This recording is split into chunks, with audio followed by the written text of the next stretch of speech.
Good morning, everyone, and welcome to the Q&A sessions with Meeta and Tosh. Welcome to Tosh and welcome to John. Morning Meeta, morning John. Morning, how you doing? Good. Very well, thank you. Really good to have you both here today. We're running a session today all around workplace assessment. Can't even say it. We need you, John. But also looking at how organisations are managing their people at home. So we're also looking at how to manage holidays and also how to manage, unfortunately, disciplinary and grievances, which will still be going on. So it really feels that from the government's message that we are very much feet in two camps at the moment. On one hand, we're still trying to get our organisations working from home, and on the other hand, we're trying to get back to work now. Boris has said get back to work, and I'm really pleased to be able to have John Edward of QPAS here, who's our guest speaker today. John, tell us about you and tell us about what you do. Well, QPAS, we're an office furniture and fit out organisation, and we help businesses of all sizes, everything from straightforward supply of furniture, desks, chairs, storage solutions, through to complete fit outs or office relocations. Yeah. It's been a obviously challenging time for all businesses, and what we're kind of finding at the moment and what's developed certainly over the last 3 weeks or so is that businesses are really thinking about, how do they approach this? This is the new normal, however that's going to develop. And, how are they going to make their workplaces safe for their teams to return? It's been a time where through we've got a really broad supply chain, and there are some real interesting developments, some innovative solutions that are being developed. And the discussions that we're having with people are just, what they need to do and to reassure their teams that it's a safe place to come. Now, the situation that's developed has forced people into obviously working from home, which has been effective with, different degrees of success. I saw a stat yesterday that prior to this, there was about 4% of the population that worked from home, and the expectation is that coming out of the other side of this, it will be in the region of 25% that will be doing it on a regular basis. So the technology has been there, people have been dipping their toe in the water, but this is really going to change the face of it. One of the big things that is obviously going to be an upshot of this is as people do come back, and it will be a kind of staggered, phased return to work, that one of the drivers will be reduced density in the workplace purely to give space. Social distancing is going to be in every aspect of our lives for a long time to come. So that's. And when you say long time, are we thinking months, years? Like how, when you're speaking to your clients, what are you advising them to be prepared for the long haul in this? I think, in life, it's all going to be based around what scientific and medical advice we've got, which I don't think anyone can put a timescale on at the moment. Yeah. But I think that because people will adapt how they work, that there will be some of the advantages of working from home and sort of separating your workforce, but that's going to go hand in hand with the need for human interaction, collaboration, and just what people need. Firstly, from a personal and mental well-being perspective, that interaction with people, but also effectiveness within a business. And I think that's the challenge that businesses have, and I think they're having to take a long-term view on this. Sorry, go on.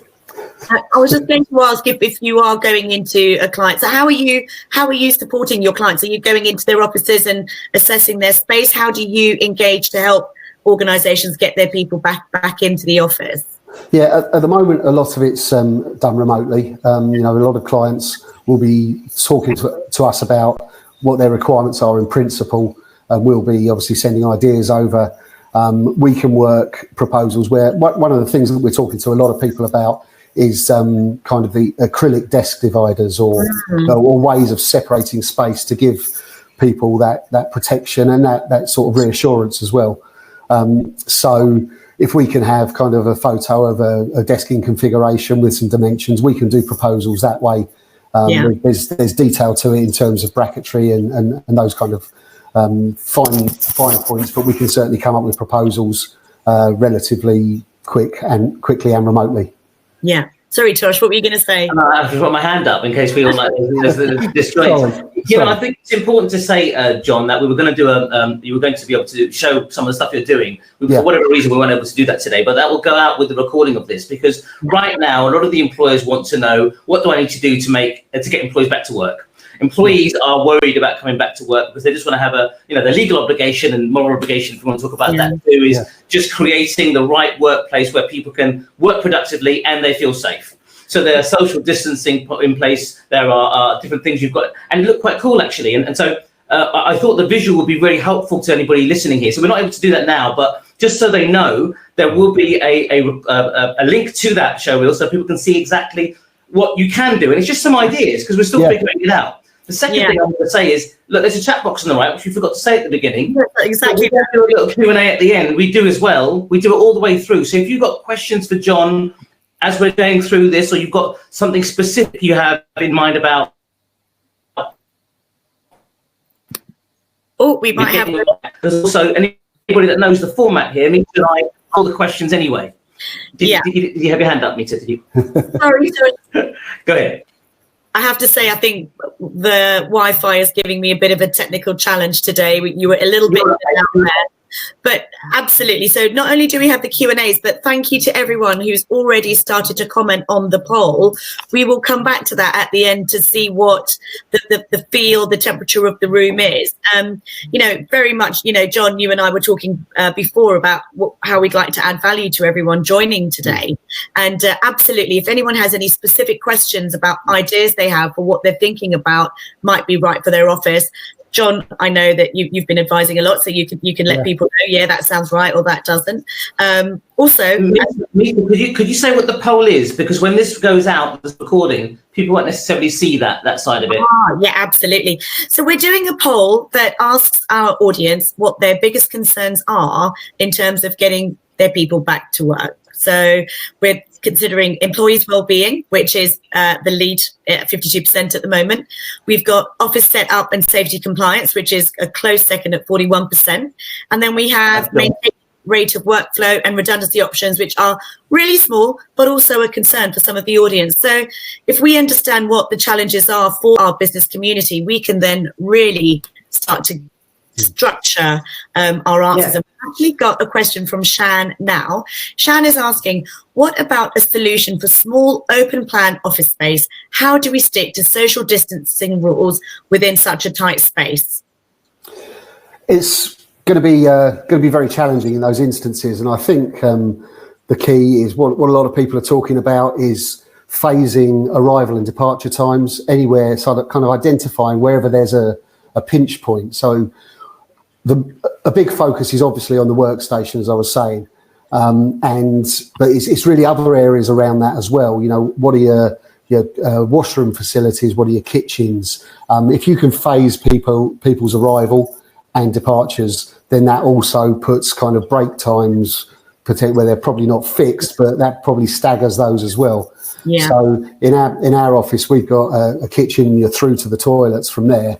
We're going to basically have that one person in that whole area at a time. So just to avoid any sort of close passing in corridors or anything like that. Yeah. So I think it's really, every business, every building is different. So there's no one size fits all answer to this. But I was going to say there's just exercise.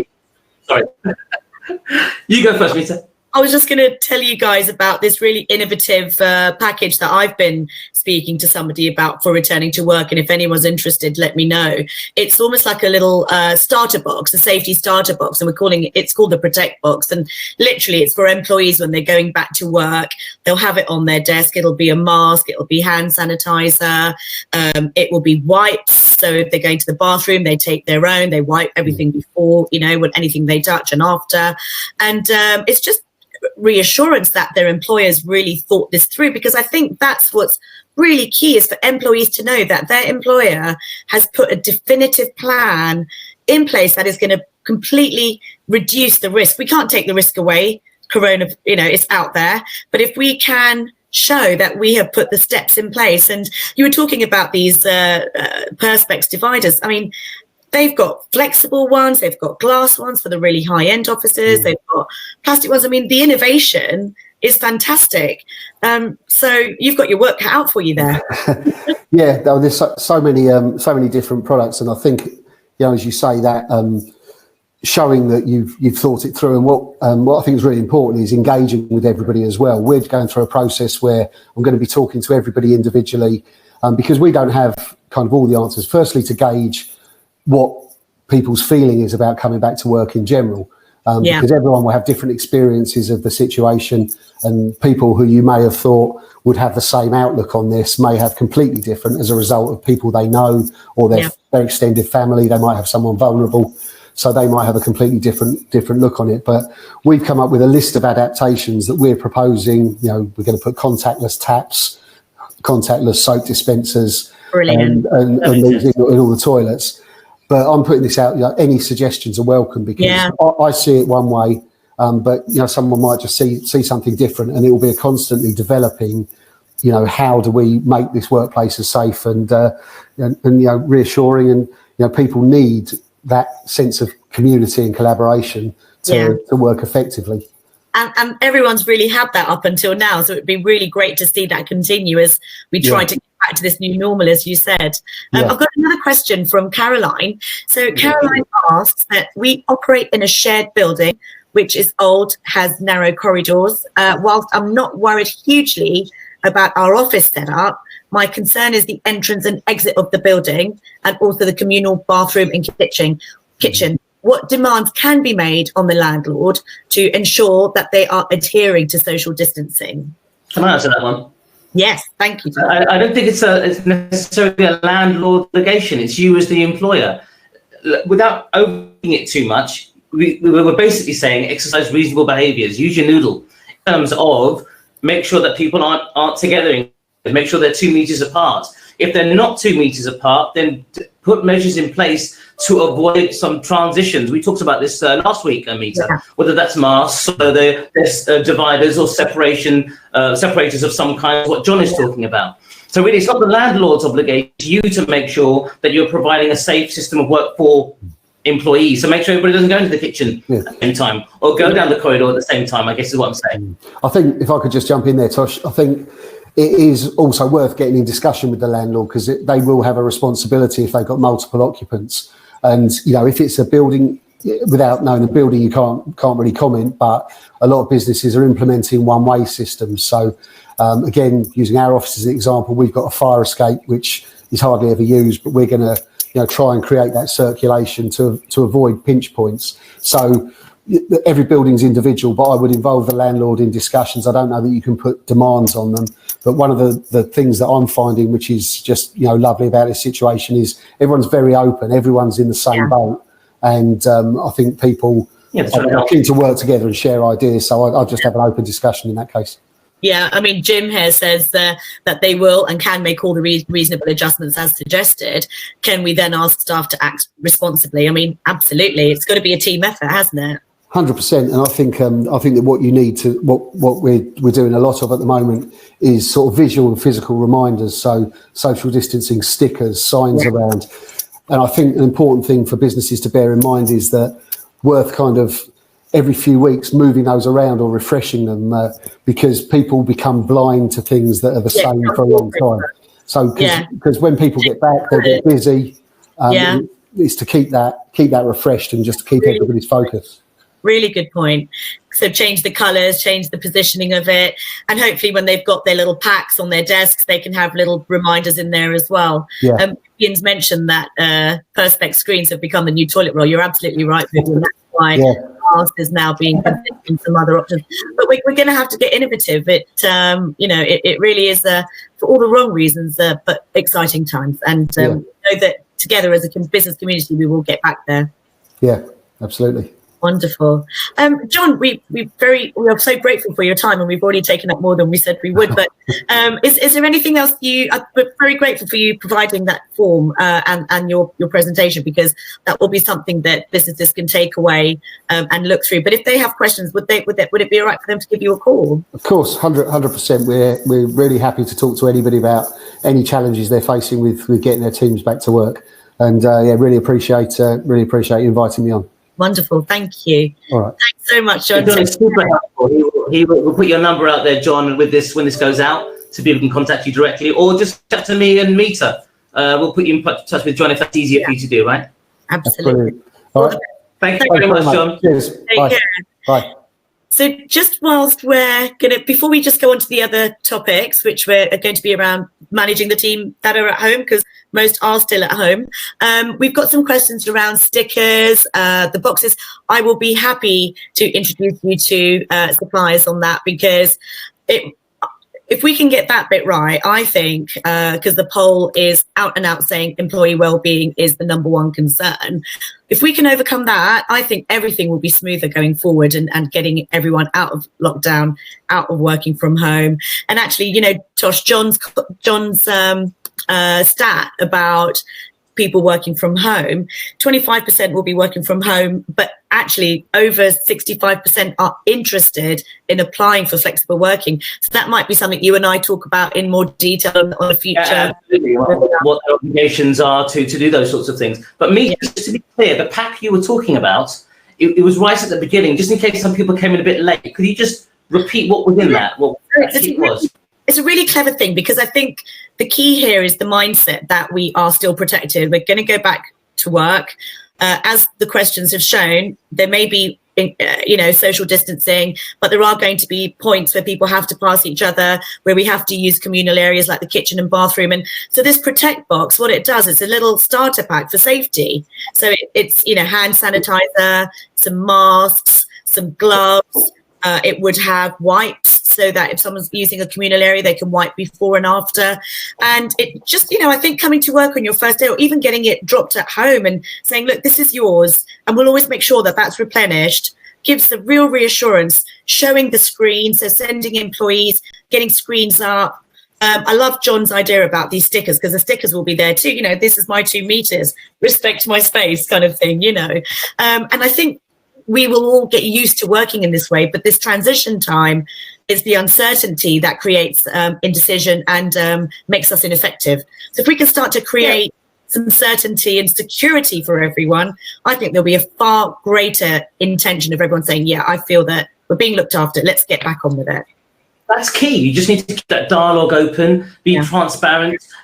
People feel reassured, and it goes both ways. Employers are worried about your staff coming back. You want to make sure that they feel secure. They are worried about coming in, so make sure they feel secure. With all these things in place, that's how it works. And as a business, we, all of our business community, we want to get back on it. We want to make sure that, the last 3 months isn't the next 3 years, and that's in our hands. I really believe that with that mindset, we, as an economy can work our way out of this, trade our way out of this. So let's give our team and our people the tools to do that.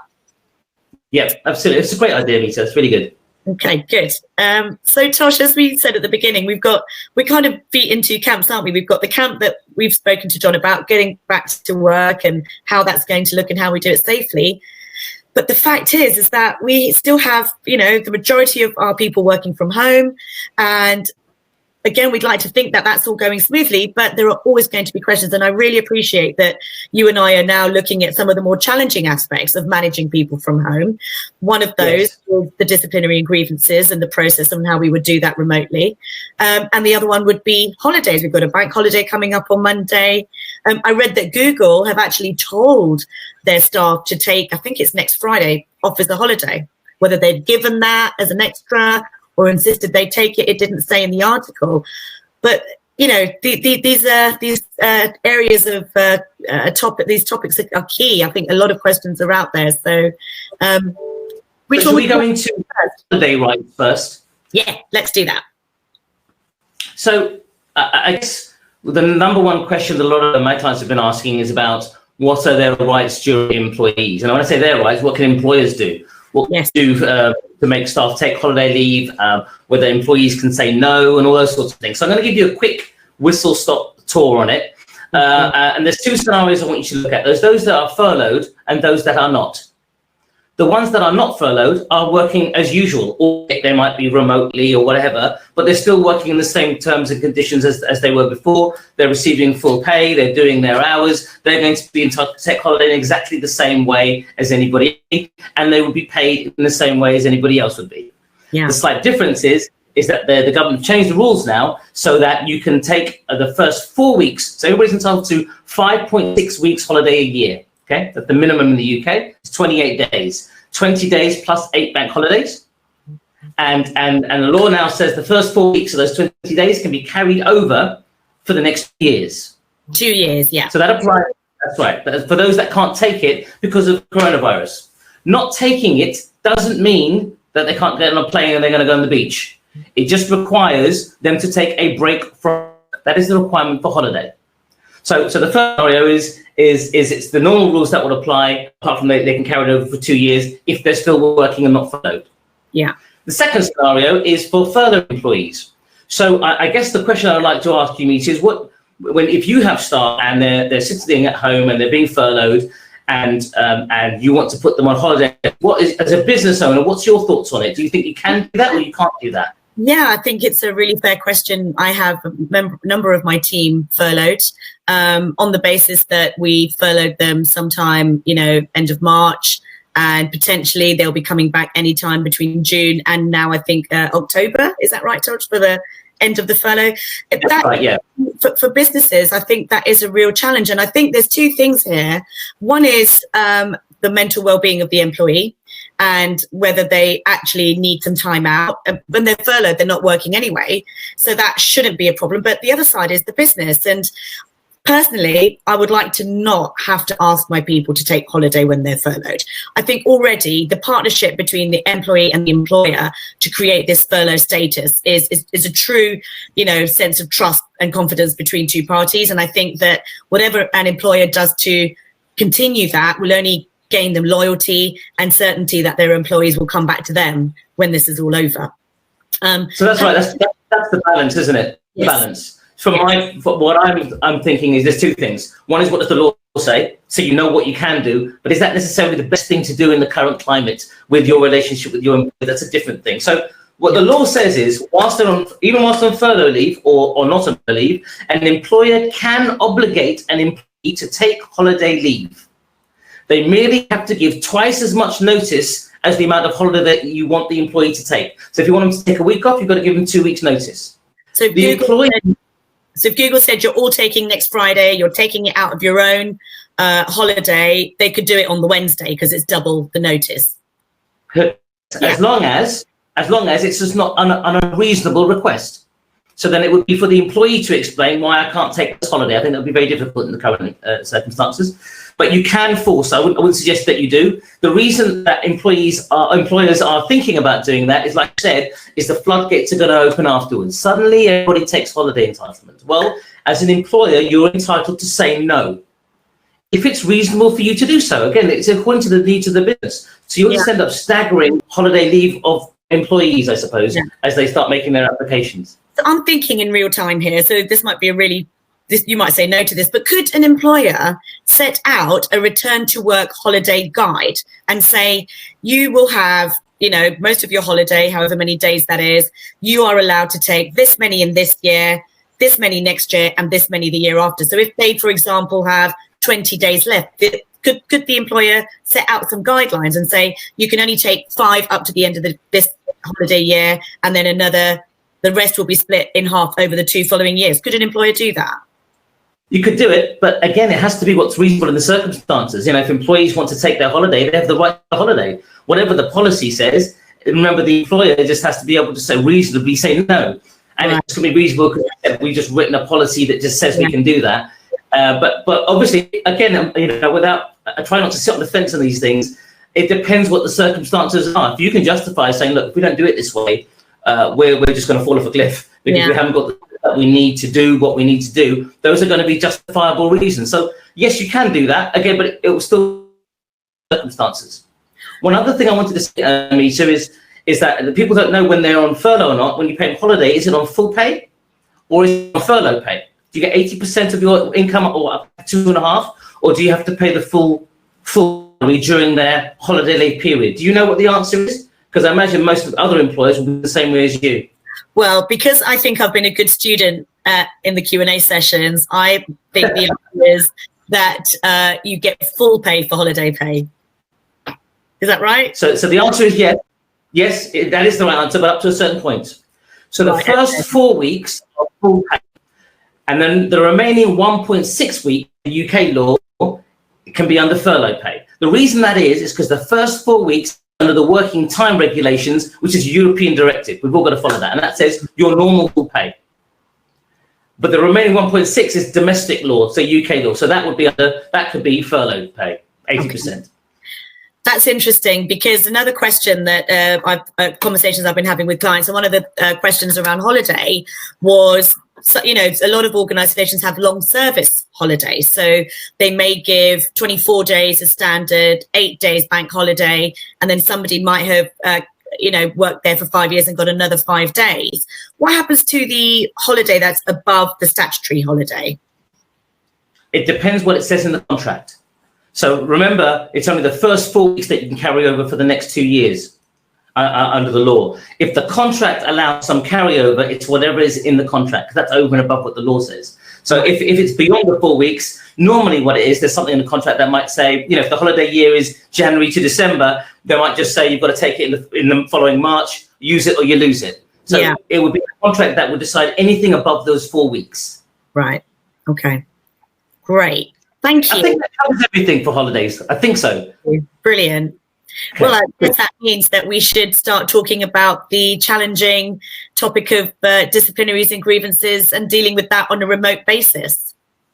So what I want everybody to, I think they know already, but I'll just remind everybody, is that all employees' rights are preserved even while they're on furlough, even if they're self-isolating, even if they're at home. Unfair dismissal rights, rights to bring grievances, rights to bring disciplinaries, all those things are the same. What is different, obviously, is you can't necessarily have a face-to-face meeting if they're not coming back into work. So the ACAS guideline has, which is, who anybody that doesn't know, it's a government body that are designed to try and resolve workplace disputes. And if you don't follow the ACAS guidelines when carrying out a dismissal, for example, properly, there could be uplifts in compensation for various amounts. So what the guidance, what the rules are for disciplinaries are, and this only applies for people with more than 2 years service. So because less than 2 years service, they can't claim unfair dismissal. Yeah. So for more than 2 years service, if you've got an employee and there's a conduct issue whilst they're at home, whatever that might be, performance issue, what have you, how do you conduct a disciplinary? You do it exactly the same way as you would do if it was they were coming to work, in terms of writing to them, letting them have the evidence, putting out clearly what the evidence in support of that is, witness statements or whatever the document, emails or whatever the information is. Yeah. And set up a meeting in the same way. You'll also give them the right to be accompanied. As ridiculous as that might sound in the current environment, because you can't have people coming to your house to accompany you, you give them the right, nevertheless. And that right is limited to a trade union rep or another employee from the same company. So just to talk, in very basic terms, that could be a Zoom or a Teams chat. That's what I was getting to, correct. Yeah, where they have a third person come in and just take notes, really, isn't it? That's usually what the third person does. So the right to be accompanied by a trade union rep or another employee, if the employee, that person can't attend, you're legally obligated to give them at least another date within another 5 days. Okay. So they can just rearrange it. And again, it will be a Zoom call or what have you. I think in the current circumstances, you probably have to look at what's reasonable. Maybe they are reasonable, but things like, well, maybe in the home that they're at or something, or maybe they need reasonable adjustments, able or something. Yeah. Or perhaps they haven't got the technology. As well as that sounds, maybe they don't have access to the same technology. In which case, we have to decide how can that be conducted. Reasonable in the circumstances, and you go through the evidence with them in the same way you'd have a face-to-face in-person meeting, and you come to your decision, confirm that, and you'd also give them the right of appeal. And any appeal process will be conducted in the same way as the discipline process was conducted. Yeah, I'd really like grievances to meet on side. Sorry, go ahead. I'm going to ask the audience if anyone is having challenges around disciplinary and grievance. I'd really appreciate you even if you just put a yes into the chat, just to get for what's going on out there. And Tosh is very kindly running a session on Tuesday where you're going to actually do a bit. Why don't you tell us what you're doing on Tuesday, Tosh? That would be really helpful. So this is a quick whistle-stop tour, and I'm going to give you a little bit more about grievances very briefly. But on Tuesday at 1 p.m., We'll be putting a link with this. I'll be doing a live Q&A session to go in a lot more detail about how to conduct disciplinary grievance meetings. Again, it's completely free. We're just trying to put some good out there, some information. So if you want to know more than what we're putting here, please do click on that link when you get it. Yeah, so that's a bit of a masterclass for anyone that wants to brush up and really make sure that they have the clarity on how to manage. Because I think, again, so much of what you teach us, Tosh, is the process, and procedures have to be really systematic, and you're very commercial in your approach, which we all really appreciate. It's got to be practical, hasn't it? It's got to be a way that works for employers. Just so you know, grievances is the flip side of a disciplinary. So if you've got anybody that's raising a grievance, it's exactly the same process as if they were in person. You can arrange a Zoom meeting, put it in writing beforehand, set out what the evidence is, and then determine what your answer is based on that meeting. They have the right to be accompanied in the same way. All the same sort of rules apply, but if you don't follow the right processes, and there is a claim as a result of that, and I'll talk about that again during the webinar on Tuesday, there could be consequences for that. So it's important just to get those things right. Perfect. So we've got a few more questions. We've got some on holiday that we'll come back to at the end, but we've got a question from Cordelia around disciplinary and grievance. She's asking, if someone is unable to commit to carry out an assignment due to childcare considerations, and that is the only current job available for them, we are being very flexible, but can't support someone not working full-time until possibly September when schools open. I'm trying to work out whether that's a question. Let's have a quick question. If I out that, it says they're carrying out assignment, but they're not doing it properly because they've got childcare considerations, right? Yeah. So the way I would look at it, Cordelia, I'm sorry? Yeah, so currently there's more flexibility, but this can't go on until the schools open. I think that's what the question is, or the challenge is. So as an employer, you have an obligation to do what is reasonable in the circumstances. That doesn't, Cordelia, you can possibly do. So if you can't do it, you'll be able to explain that to the employee in those circumstances, and then you're going to have to consider what's going to happen there. Because if they can't do their job, well, what happens in normal?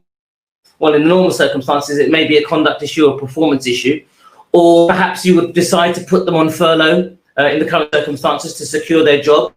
Or if that's not an option, because furloughing is a voluntary scheme, then you may end up terminating that arrangement. That is an option that would be open to you if it doesn't work just like it would in normal circumstances. Yeah, I mean, as employers and leaders responsible for our people, ultimately, we represent the organisation and the business, and we have to make sure that is running well. And as much support we've given, we also have a duty of care to make sure that the organisation gets out of its team what it needs. So it's that balance and making sure that is always considered. So what I want to say is, which is a very unlawyer-like thing to say, is forget the law, and not always, obviously.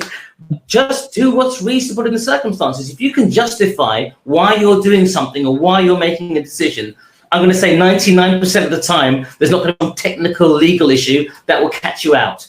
So if you can accommodate a person, you can. If you can't, you'll be able to explain why you can't. Yeah, exactly. So always... Conscious of time, Meeta, we always promise to do this within 30, 40 minutes. Should we try and go through these questions? Yeah.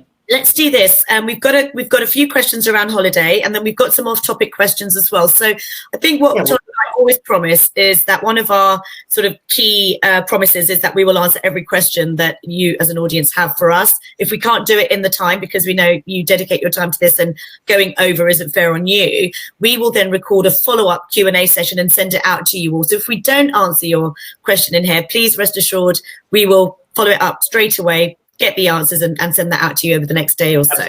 Absolutely. So, right, let's have a look here. So Jim asks, sorry, confused. All our staff are working full-time at home. We have asked that all staff take holiday in the normal way, allowing them to carry 4 days over to next year. Are we not allowed to request this? Do you think we mean 4 weeks for that? All our staff are working full-time at home. Okay, so that's fine. So they're working as normal, but they're working from home rather than from the workplace. Yeah. We have asked all staff to take holiday in the normal way, allowing them to carry 4 days over to the next year. You are allowed to do this, but they have the right to say, I can't take my holiday at this moment because of coronavirus situation. Therefore, I want to carry it over, and I'm allowed to carry it over for the next 2 years. So what I'm saying to you, John, is carry on doing what you're doing. Jim. Jim. I don't know why I said John. It's because we had John on there a minute ago. Sorry, Jim. Yes, I'm saying, Jim, I've got no problem with you doing what you're doing. If the employee objects to it, that's where you may need to deal with it. And just give us a call if there's any problem with that. Yeah, we're very helpful. And Tosh loves to help. We all love to help.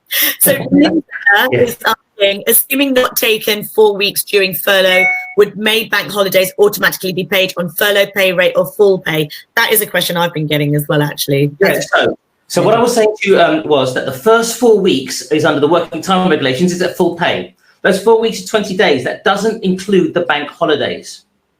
So if you are working, if that's a normal working day and you're working not on furlough, therefore you will get the full day's pay like you normally would.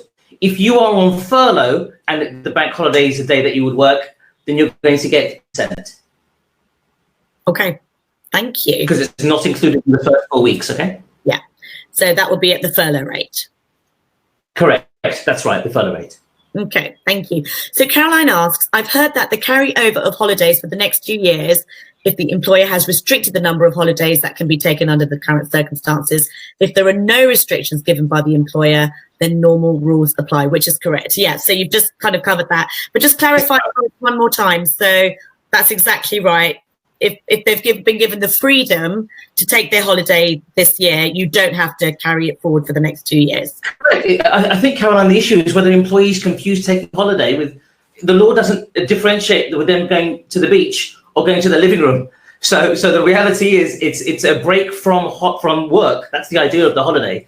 So yes, absolutely, you are correct. Yeah, but for furloughed employees, this may be a challenge because they're already off and they might not feel that taking holiday at this time is going to add any value. So in that, I agree. And then again, it comes down. So if there's no restrictions, the employer can take it. If that's causing a problem for employers, we've discussed today, in fact, how it is that they can force that on them. I'm not going to advocate that. I don't think it's a great idea to do it. But we're here not to give you moral decisions. We're giving you choices. So if you want to be able to do that, you can, as long as you give twice as much notice as the amount of leave you want them to take. Yeah. Perfect. Thank you, Tosh. So I'm just having a look. We've got about 3 minutes. These are around furlough. I am sure people want to know furlough questions. Should we try and see if we can answer them? I think so, because if we can answer all of them in this session, then they don't need a follow-up video. Let's try and do that. I'm sure they don't mind waiting a little bit more just so we can answer their question. We've got a couple of minutes. So Shan is asking, if we have an employee on furlough whereby their employment contract states a specified salary increase after probation, can we pause the increase until they are off from furlough, or are they committed to the clause? The concern is that HMRC will see an increase in the amount claimed for the individual and question it. So yeah, that is happening everywhere. That's definitely. It's a perfectly valid question, but then I suppose the evidence will show that they were getting that pay increase irrespective of the current circumstances. If you've got evidence to show that, Sean, then there's no problem with that at all.